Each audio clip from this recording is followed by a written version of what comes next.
Envelhecimento é um processo normal, todo ser biológico ocorre isso. Então, o mais importante é a gente saber que todo mundo passará pelo processo de envelhecimento. A gente nasce com quantidade de neurônio, esses neurônios eles não se duplicam. Então a gente nasce com aquela quantidade, mas ele durante nossa vida ele começa a ter melhores e maiores conexões. Então o aprendizado nada mais é do que isso, conexões que nós vamos ter durante nossa vida, né?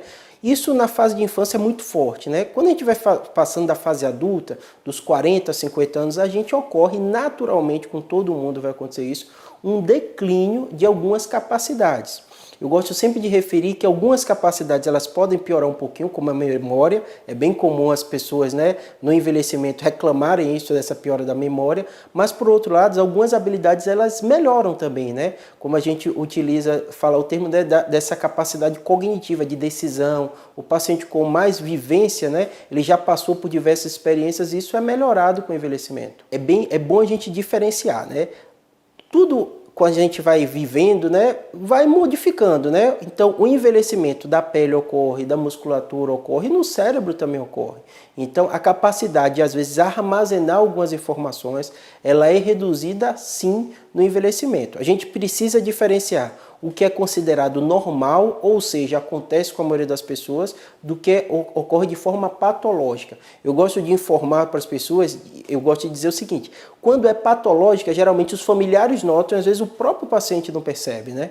Quando é um envelhecimento normal, às vezes o paciente refere isso, mas é algo que faz ela ter o convívio normal, não atrapalha nas atividades do dia a dia. Pode trabalhar, tudo isso, mesmo com esse pequeno declínio que pode acontecer. A partir da quinta e sexta década de vida, pode acontecer esse declínio da memória. O que eu gosto de falar, e gosto de dar o exemplo do músculo, né? Da mesma forma, quando a gente envelhece, a gente vai perdendo massa muscular, a gente percebe que muitas pessoas elas fazem atividade física e conseguem conservar aquela capacidade muscular. A mesma coisa acontece com o cérebro. Quanto maior capacidade a pessoa com maior idade tiver e exercitar o cérebro com atividades corriqueiras do dia a dia, atividades laborais, atividades intelectuais, menor ela vai sentir esse processo de envelhecimento. A gente falou de memória, falou de habilidade emocional, né, de resolução de problemas, mas o que eu gosto de dizer é o seguinte, todas essas atividades elas estão conectadas.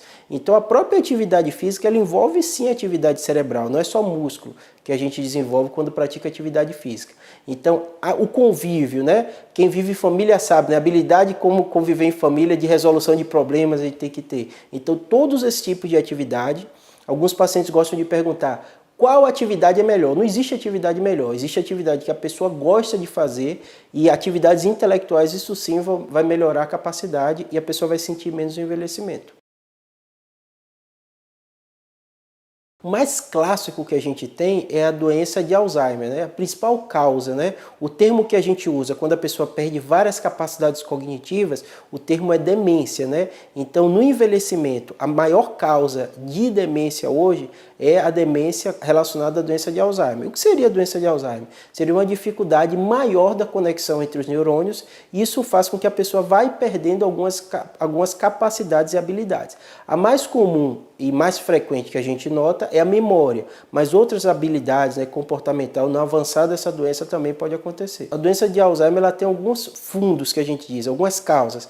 Fatores ambientais influenciam, então hoje a gente sabe, né, que a dieta balanceada, a atividade física pode sim prevenir algumas doenças, quadro demencial, como Alzheimer também, e também tem fatores não modificáveis, né, que são fatores genéticos, né? A pessoa nasce com a predisposição de ter aquela doença.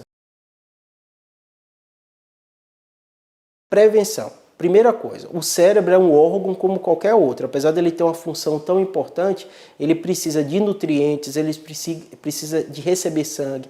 Então, tudo que faz mal ao seu coração, ao seu corpo, vai fazer também mal ao cérebro. Por exemplo, o cigarro é um problema, porque o cigarro altera os vasos, então o sangue chega menos no cérebro, isso vai prejudicar. A pressão alta, a diabetes, a obesidade, tem que fazer a dieta balanceada. Então, tudo que hoje em dia todo mundo está bem informado, né, que faz bem para o corpo, para o coração, também faz bem para o cérebro. Essa é a principal prevenção que a gente pode ter, né? E o tratamento vai depender muito de